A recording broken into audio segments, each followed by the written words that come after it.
প্রত্যেক বছর জন্মদিনটা হয় অন্যরকম, এবছরের জন্মদিনটা একটু অন্যরকম। আজকে জন্মদিন পার্কে পয়লা এপ্রিল আমি জুন জয়েন করেছি, পয়লা বৈশাখ আমার জন্মদিন। তো হঠাৎ করে আমার ম্যামের সাথে ফেসবুকে আলাপ, তো ম্যাম আমাকে বলেছিলেন তুমি আমার সাথে দেখা করবে। পার্কে বসেছিলাম, একটা টুথপেস্টের সাথে আমার জন্মদিনটা সেলিব্রেশন হয়েছিল। আজ তার দৌলতে এই মালাটা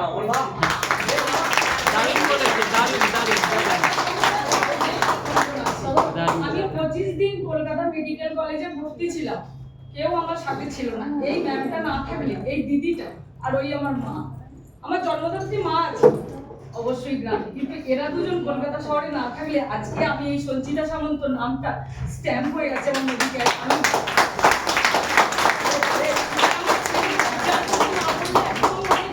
সকালবেলায় উঠতে পারি না, একদিন খুব অসুস্থ হয়ে পড়ি। আমার ছেলে অ্যালার্ম দিয়ে রাখে, মানে ও বলেছে মা আমি জয়েন করতে না পারলে ও আমার হয়ে মিটিং শুনে নেয়, পরে আমাকে বলে।